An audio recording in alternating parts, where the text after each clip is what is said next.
you want to try and make like a difference in the world, and if you can get enough people together who want to, then you have a better chance of actually doing it. You can't just ignore it. Things are going to change and the world's going to heat up, and it's not anything that we can fix it. Global warming, because my family's all overseas and it's really affecting them right now, and I'm just like, we have to do something like now. This is our generation, it's our time. Yeah. We're the ones who are going to have to make the changes. We can make it better, we can help. We only have one of them and we should take really good care of it. And just knowing that this school can help save our earth, and just that feeling, knowing that you help, you can save just a little bit of the earth, it feels really good. I want the future generations to have a planet to live on, and I want children to be able to go to school, and I want to stop world poverty and world hunger and the big global issues. The first thing I learned was that there was a lot of poverty and a lot of basic bare necessities were not accessible to a lot of people, and that was heartbreaking actually. But then that also filled me and a lot of the people who volunteered for this project with a determination to help them and make sure that at least they have access to some of the basic needs of life that we all take for granted. It's like our duty as citizens to do this.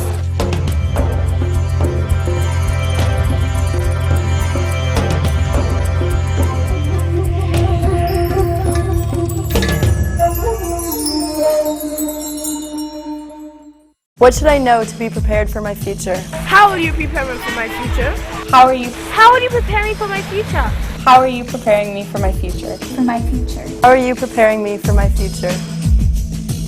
We're preparing kids to make decisions that they're going to have to make in the future about how they're going to live their lives, both individually and collectively, as individuals and as part of a community. And that community can be the community of Winnipeg, Manitoba, Canada, and it's also our global community. But they are going to need a certain skill set and a certain knowledge base to be able to make decisions about how to live sustainably. What does that mean?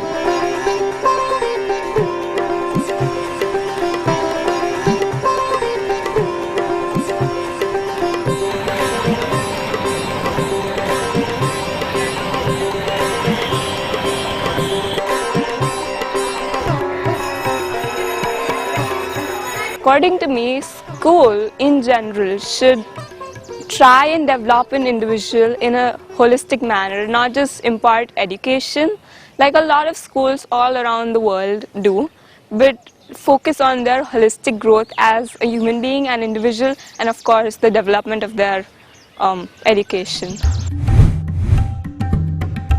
I think the planet or the world has come to a stage where we realize that the type of development we've had post-industrial revolution is not viable, not sustainable. And the type of footprint human consumptions put on the planet already requires 1.5 planets. And if the developing countries like India and China follow that same path, then we are in for a very major problem. So we need to change. Now, there was a belief that maybe technology or laws could change things, but this is really to do with lifestyles and what we believe, what we consume, how we live, what we think of as development, and that requires a change within. Now, that change requires education. It requires people to make critical choices. It requires policymakers to look at new concepts. It requires us to have high standards of living, but in a different way, which is not consuming carbon. And that's the role of education. And therefore, when you talk about education for sustainable development, it is education which is directed at a certain purpose. And this was recognized way back in '72 when the first UN conference was held. It was again restated at Rio in '92. But as we've gone further, we recognize it as more and more important. And therefore, a whole decade of education for sustainable development is trying to highlight the very, very many ways in which this can be done, how we can use knowledge, how we can use communication, how we can use the whole information revolution to really transform the way we live on this planet. When we say in terms of project-based learning and a new approach, moving from a knowledge transfer system of education to becoming a co-learner, teacher as a co-learner, facilitator, and all those efforts in terms of projects not seen as just in terms of outputs or outcomes, but as process where the capacity and the soft skills of the child being built. Critical analysis, leadership, problem-solving thinking, all those makes a difference. Ultimately, the idea is to equip the child for the future. It's not teaching him what has to be done there. It was basically preparing him for his adult life.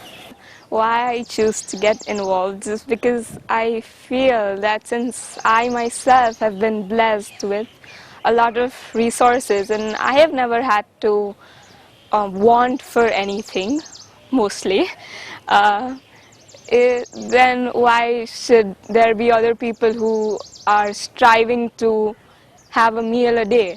Why can't everybody live life with dignity?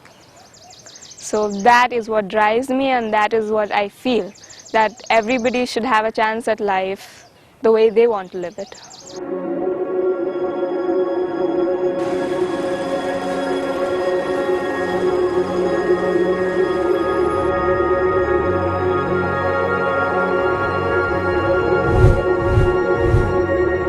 So it's connected into the ways how the school is working, and it's also so it's a part of instruction also. So they talk about that with children. Children learn what it means, what sustainability means, not only in ecological sense, but also what is social sustainability, what is economical sustainability. And we have experienced that our young people become more and more interested in those things. They see what is happening in the world, and they want to understand, and especially they want to do something with those things. They want to take responsibility of the globe. And so we see that sustainable education is something that gives them tools. I think it's really important to learn about stuff that you're interested in and care about. What I learned about sustainable was like balancing like social, economic, and environment together. It's good that we give back to those less fortunate. I'm actually learning about stuff that I can keep with me and think about for the future for myself and for others.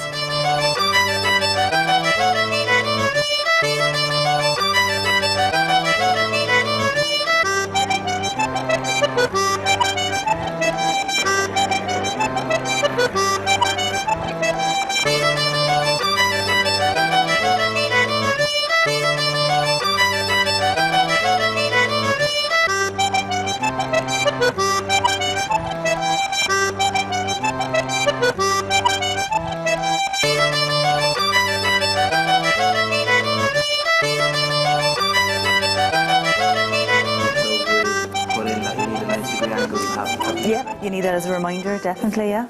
Is this the one as well that it doesn't matter which base you use? Is that your triangle, isn't it? That's the triangle, yeah. So, okay. I would find with the active learning methodologies is that kind of context has changed because there's a trust relationship there. I'm not so concerned about having control. The students know what I want from them, and they want to give it back because the learning environment provided is more fun and enjoyable. The first thing we're trying to learn is that we don't have all the answers. And sometimes educators think that they've got all the answers even for the questions you haven't asked. We're still going to tell you how it should be. So I think that's the first thing we have to put our hand up and say, actually the people who are involved in policy making and decision making, we don't have all the answers. We've got some of them based on experience and research, but some we don't have, and in fact we won't have them. You, as young people, as the next generation, you're going to have to find some of the answers for yourselves. Now I think once you get into that space, you stop trying to tick all the boxes, and you look at the ones you really need to tick. So we're trying to work out what are the tools you're going to need to answer the questions that you're going to face, What is the wisdom we can give you from our experience in the past as the previous generation? What are the insights we can give you? What are the tools and skills we can give you to prepare for your future? And also a little bit of the hope. We'd like to give you a bit of energy and enthusiasm so that as you go out, as young people, as the next generation goes out into the future, that you have the hope and the energy to tackle the challenges that you're going to face, and also to live a good life and help others to do so as well. I think it's good when we're being active rather than being passive, because if you're active, you're getting your friends or classmates to help you learn as well as doing things. But if you're passive, you're not putting much effort in, and the whole task will just come to a fail. So being active makes progress for everyone. I really like when we have to teach each other, because when you're teaching someone else, you learn it better yourself and you're more likely to remember it, and you're also helping out your fellow classmates, and it does create a bond, and they will remember it better too. So it's very good to teach each other. I think we learn how to be better problem solvers when all of us can give our own opinion on the topic, and then let people maybe correct you if you're wrong, and then kind of suss out yourself what you did wrong and how to fix it. So.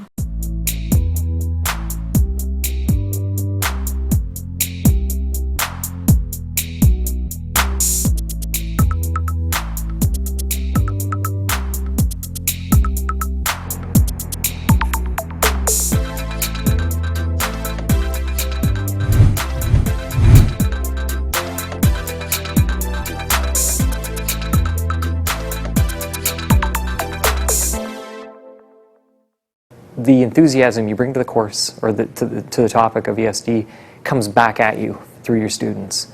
And I find my students truly inspirational. They get so excited. I love it. We often ask that question, how do teachers come with that particular mindset? And I believe that at times, I'm not sure how it works for everybody, but evidently there's some connection to your heart in some way. And so when you have that passion and that desire to be able to emulate that throughout what you do every day in your life, and in your classroom and outside your classroom, I want to think more so, then I think it becomes just an innate part of you, and that's your big idea, your big picture, the thing that moves you and drives you and sustains you every day. Because we are working with youth and children, and we want, teachers have in their heart that they're there for the children, for the future generations. I think about, as an Indigenous person, my own connection to Mother Earth, and the way that I believe that it's our responsibility to be stewards of the earth. And also we talk about, I know education for sustainable development is about social action, social justice, social responsibility as well. So how do you create that lifelong learning and passion and connection to the young people, but as they become adults and as they move into their own careers of choice or their own opportunities in the community to volunteer, it's an overall arching way of just believing and thinking. There is no question that literacy and numeracy are extremely important in terms of becoming a competitive society. But the important thing for students is why. What is the purpose of education? And in order to engage students, we need to ensure that they are committed to and understand the purpose of learning, whether it be science, math, history, or whatever. Why are they doing this? I think what we're preparing them for is we're preparing them for the future as best that we can imagine it, and we are preparing them to be active participants in society. And in order to do that, they need to be critical thinkers. They need to have an understanding of what's going on in the world. They need to understand about what's happening socially. They need to understand what's happening in our environment and how the economy fits into all of that. So we're really preparing them to be responsible citizens and active participants in society. Students in any of their educational desires want to see real life education. They don't want to see education as some kind of tool that you add on. They're living this life, and they want to be able to use the tools, the concepts, the critical thinking that makes things real for them. They like to do tasks that are authentic. They like to see that, hey, if I was really doing this in the real world, that I would have some input.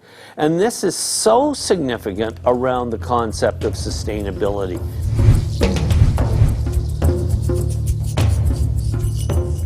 One of the great challenges that we have now as educators is what is the difference between traditional education that was really geared for development and what we're talking about education for sustainable development. I mean, let's face it, 2 + 2 still equals 4. It's whether you're teaching about education for sustainable development or education for development. So mainly now we're seeing that it's boiling down to the intent. And trying to figure out why are we educating people? And of course it becomes a lot clearer. So one of the things that we already have going for us, for instance, is that there is an awful lot of good quality education that is already being taught around the world that becomes the bedrock. It becomes what forms the essence of education for sustainable development. There's in history, in geography, in science, it is already there. What we need to do is to look at the curriculum and find out those things that really can be built upon and accentuated and teach for a sustainable future with purpose and intent. Looking at why we are teaching, that's the important thing. But of course there are some big holes and gaps. So we do need to do a gap analysis and look at what is already there. What are the things that are there that really have the wrong values and attitudes and perspectives that we would like to sort of move away from? And what are the new things that we need to build upon and to put in there? Sometimes I do say that ESD is like putting the right lens on to look at it. And if you had that right lens to look at the world, then you can in fact act in a way which gives you both development, happiness, a good quality of life, and at the same time is sustainable. But you need to have that vision, the drishti as we call it in India. So you need that. And in many ways, our task as ESD is to give the person the vision rather than, the minute that is there, then the tools follow, the techniques follow, the information follows. But just piling on information without the vision doesn't get you there. ESD is really the contribution of the world's education systems, the potential contribution of the world's public awareness systems, and the world's training systems, both in the private and the public sector. There are 4 main areas that we work in. The first one being access and retention in quality education. And this really engages the public education systems. The second one, though, is recognizing it's our most educated countries that are leaving some of the deepest ecological footprints. So what we're doing is exploring how to reorient the purpose of education itself from that of development to a more sustainable development. So that's the second goal, the reorienting program. The third one is engaging the world's public awareness systems and getting better and deeper public understanding out in the general public so that change can be made in a democratic way with the support of the public. And the fourth area is looking at the training programs. Where we do know how to do things better, then let's do them. Whether it's operating a sewage treatment plant or building a more environmentally friendly aircraft. But it's really the students who are going to have to make the hard decisions. And so what we're doing, I hope, is we're preparing them to be able to make the decisions, to be able to confront the challenges that they're going to, the decisions they're going to have to make, and confront the challenges they're going to confront in figuring out and determining how to live in a sustainable fashion. It's a big task to prepare kids for this, to be preparing students for this, but they're going to be facing big challenges. In my view, that's what it's about. It's about preparing kids to be able to make good choices, right choices, if you like, in the future.